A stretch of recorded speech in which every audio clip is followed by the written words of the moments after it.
नमस्कार, मैं अंजलि मिश्रा। स्वागत है आप सभी का हमारे चैनल में। विपक्ष के लाख हंगामे के बावजूद लोकसभा और राज्यसभा दोनों ही जगह वक्फ संशोधन विधेयक को पारित करा लिया गया है, पास करा लिया गया है और अब इसे राष्ट्रपति को भेजा जाएगा, जहां पर उनकी अनुमति मिलने के साथ ही ये कानून बन जाएगा। इस बीच विपक्ष लगातार अभी भी वक्फ संशोधन विधेयक को लेकर हंगामा कर रही है, इसे असंवैधानिक बता रही है और अब कांग्रेस ने इसे लेकर सुप्रीम कोर्ट का दरवाजा खटखटाने की बात कह दी है। जी हाँ, बिल्कुल सही सुना आपने। आपको बता दें कि वक्फ संशोधन विधेयक 2025 को लेकर अब कांग्रेस सुप्रीम कोर्ट में इसे चुनौती देगी और इस बात की जानकारी खुद कांग्रेस के नेता जयराम रमेश द्वारा दी गई है। बता दें कि इससे पहले तमिलनाडु के मुख्यमंत्री एम.के. स्टालिन ने भी वक्फ संशोधन बिल को सुप्रीम कोर्ट में चुनौती देने की बात कही थी। वहीं इस वक्फ संशोधन बिल के लोकसभा और उसके बाद राज्यसभा में पास होने के बाद कई सारे मौलाना जो है वो भी काफी ज्यादा बौखलाए नजर आए और इसे काला कानून तक करार दे दिया है। तो ऐसे में ये पूरा माजरा क्या है, किस तरीके की बयानबाजी की जा रही है, आइए विस्तार से जान लेते हैं।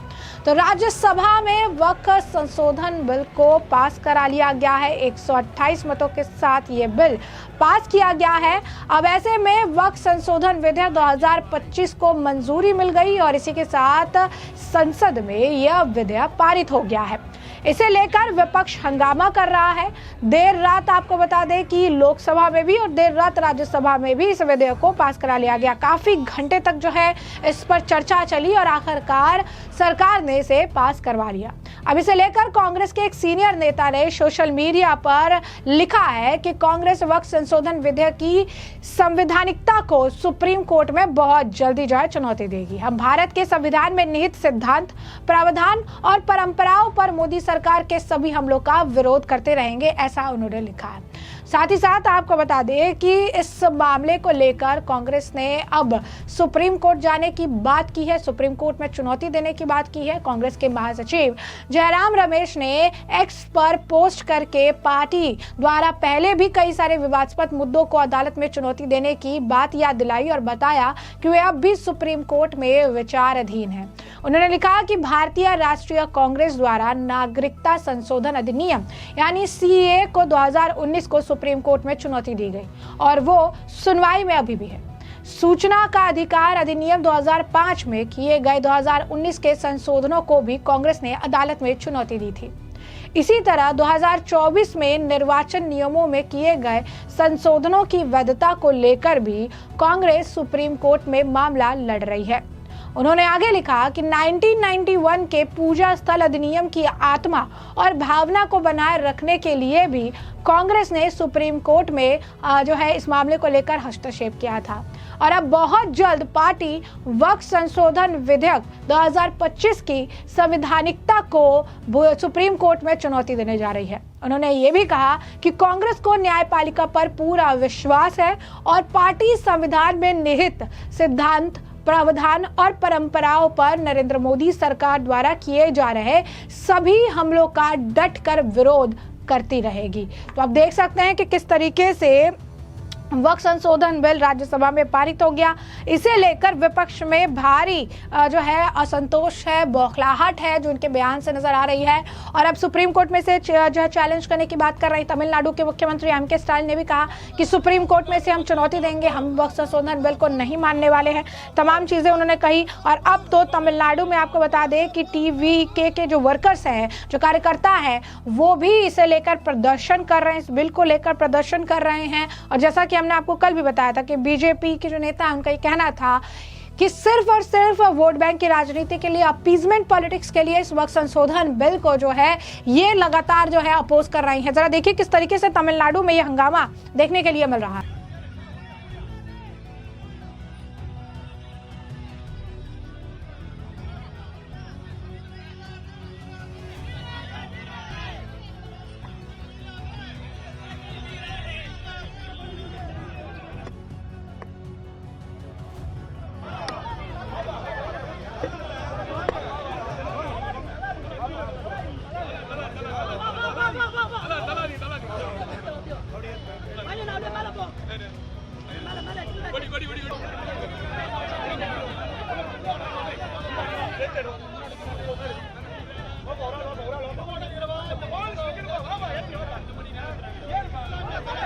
तो हमने देखा किस तरीके से तमिलनाडु में हंगामा जोरों शोरों से देखने के लिए मिला है। लगातार जो है वक्फ संशोधन बिल को लेकर प्रोटेस्ट कर रही हैं। इसी बीच अब आपको बता दें कि कुछ मौलाना है जो कि एक तरफ मुस्लिम आप कह सकते हैं समुदाय का एक ऐसा तबका है जो प्रधानमंत्री नरेंद्र मोदी का धन्यवाद जता रहा है, प्रधानमंत्री नरेंद्र मोदी के इस फैसले से खुश है। वही दूसरी तरफ कुछ ऐसे मौलाना है, कुछ ऐसे लोग हैं, कुछ ऐसे मौलवी हैं जो कि इनोसेंट मुस्लिम्स को भड़काने का काम कर रहे हैं, उन्हें जो है आप कह सकते हैं कि मैनिपुलेट करने का काम कर रहे हैं। इस बीच AIUDF के MLA और जो है पार्टी सेक्रेटरी रफीकुल इस्लाम का बयान सामने आया है। उन्होंने इसे काला बिल बताया है, उन्होंने लोकतंत्र के लिए काला दिन बताया है और कहा है कि बीजेपी के पास सिर्फ नंबर से, इसी वजह से उन्होंने जबरन दोनों हाउस में जो है इसे पास करा लिया है। बीजेपी का एजेंडा है, विश्व हिंदू परिषद का एजेंडा बहुत दिनों से पेंडिंग चल रहा था, अब हम कोर्ट जाएंगे।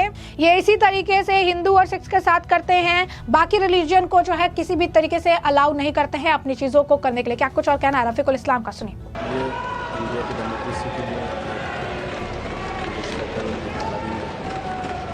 बीजेपी ने जबरदस्ती अपने के बल वक्फ बिल को पास करा लिया, 95 अमेंडमेंट बिल, और उसमें उनका मकसद, खुला मकसद है कि मुसलमान के हाथ से उनके वक्फ की जमीन को छीनना। एब्सटेंशन 0। बीजेपी और विश्व हिंदू परिषद इन लोगों का जो एक एजेंडा था लॉन्ग टाइम से ये बिल इज पास को करा लिया, लेकिन हम उसको सिद्धांत के खिलाफ शुरू से ही थे और अभी भी है। हम कोर्ट में जाएंगे, सुप्रीम कोर्ट में हम अर्जी लगाएंगे और India Muslim personal law board, Jamiat Ulama Hind, हम लोगों से बात करके, चूँकि ये लोग इसमें शुरू से ही प्रोटेस्ट करते हैं, let the lobbies be cleared, lobbies be open. अभी हम क्या कर सकते हैं, let the lobbies be open नहीं है और बीजेपी के पास संख्या है, संख्या के बलबूते पर लोगों ने इसको पास करा लिया एक तरफा। अब सिख हो या हिंदू हो, उनके वहाँ जो इस तरह के एंडोमेंट एक्ट है उसमें किसी मतलब नॉन सिख का एंट्री नहीं है। हिंदू एंडोमेंट एक्ट में इनका जो संपत्ति है उसमें किसी नॉन हिंदू को उसमें जगह नहीं है। तो फिर क्या है कि वक्त के जो इसको अमेंडमेंट करके जो नॉन मुस्लिम होगा और वो आके इसमें दखलंदाजी करेगा, उसको यहाँ जिम्मेदारी मिलेगी, उनको जिम्मेदार बनाया जाएगा। तो ये बीजेपी का खुला एक मतलब मुसलमान के जमीन को हाथ से छीनने का एक षड्यंत्र था। उस षड्यंत्र में वो सक्सेस हो गया। हम उसको कंडेम करते हैं, हम उसकी मुखालफत करते हैं, आगे भी करेंगे। अब आईनी लड़ाई हमारी जारी रहेगी। हम उम्मीद करते हैं सुप्रीम कोर्ट से जो ये जो संविधान के खिलाफ जाके या एक कम्युनिटी को टारगेट बना के बीजेपी ने जो किया है इसको सुप्रीम कोर्ट से हमें इंसाफ मिलेगी। तो जैसा कि आपने सुना, उन्होंने कहा कि अब इन सब चीज़ों में नॉन मुस्लिम जो है, गैर मुस्लिम जो है वो इंटरफेयर करेगा। ये पूरी तरीके से बीजेपी की कंस्पिरेसी है। बीजेपी जो है हमारी ज़मीनों को छीनना चाहती है, मुस्लिम्स की ज़मीन को बीजेपी छीनना चाहती है और हमें लगता है कि अब हमें सुप्रीम कोर्ट से जो है जस्टिस मिलेगा, हमें सुप्रीम कोर्ट से ही न्याय मिलेगा और हम सुप्रीम कोर्ट का ही दरवाज़ा जो है खटखटाएंगे। क्योंकि काला कानून आया है, ये बिल्कुल असंवैधानिक है। ये और एक black day democracy of the country है फॉर इंडियन मुस्लिम्स के लिए। ये मुसलमानों के ऊपर एक हमला है, डेमोक्रेसी के ऊपर हमला है, देश के संविधान की धज्जियां उड़ा गई है, ये सेक्युलरिज्म के ऊपर हमला है। तमाम चीज़ों को मद्देनजर रखते हुए बीजेपी ने ये दर्शा दिया है कि उनको मुसलमानों के खिलाफ कितनी नफरत है। ये मुसलमानों के वक्फ की ज़मीन को बचाने के लिए नहीं, वक्फ को बर्बाद करने के लिए उन्होंने कहा। इतने सारे लोगों ने ऑब्जेक्शन उठाया, हमारे पार्टी प्रेसिडेंट ने कहा है किस तरह से असंवैधानिक है, किस तरह से वायलेशन आर्टिकल 14 का, आर्टिकल 25 का, आर्टिकल 26 का। उसके बावजूद बीजेपी ने अपनी बहुसंख्या के हिसाब से अपना दिखा दिया, तानाशाही का ये मुजाहरा कर दिया बीजेपी ने कि देखो हमारे पास जो भी है हम करके दिखाएंगे। तो मैं समझता हूँ कि देश के संविधान की धज्जियां उड़ी है, डेमोक्रेसी के लिए सही नहीं है। सबसे बड़ी अक़लियत, सबसे बड़ी माइनॉरिटी मुसलमान है इस देश का।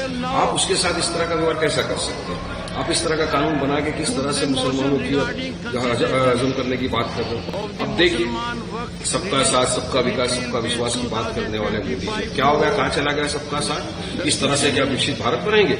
एक कम्युनिटी को टारगेट करके, उनके खिलाफ इस तरह से जंग करके, उनको इस तरह से परेशान करके क्या फायदा होगा? उसको हम तो पुरजोर तरीके से पहले भी विरोध करते थे, आज भी हमारा विरोध जारी है और यकीन मानिए हमारा प्रोटेस्ट पूरे देश भर में इस बिल के खिलाफ, इस काले कानून के खिलाफ संवैधानिक तौर से जारी रहेगा। कोर्ट कानून का भी दरवाजा खटखटाएंगे और जो भी हमारे पड़ेगा, हमारे प्रेसिडेंट डिसाइड करेंगे, उसके ऊपर हम अमल करेंगे। तो जैसा कि आपने सुना, उन्होंने कहा कि हम जिस तरीके से फार्मर के खिलाफ जो बिल लेकर आए थे, हम वहां पर प्रोटेस्ट कर रहे थे, हम इस बिल के लिए भी लगातार प्रोटेस्ट करते रहेंगे। ये हमारे जो बाप दादा है वो जमीन ये डोनेट करके गए हुए थे और इस पर कोई कब्जा जो है नहीं जता सकता है। वक्फ जो है एक रिलीजियस, एक धार्मिक बोर्ड है और ये बिल जो है ये असंवैधानिक है और इसे हम सुप्रीम कोर्ट में चैलेंज करेंगे और उसके बाद इसका जवाब जो हम वहां से लेंगे। हमें वहां से जस्टिस की उम्मीद है। तो ऐसे में हमने आपको जो पूरा मामला है विस्तार से बताया है, तमाम बयान भी आपने सुने हैं और इस मामले पर अब आपकी भी जो राय है कमेंट सेक्शन में कमेंट करके जरूर से जरूर साझा करिएगा। धन्यवाद।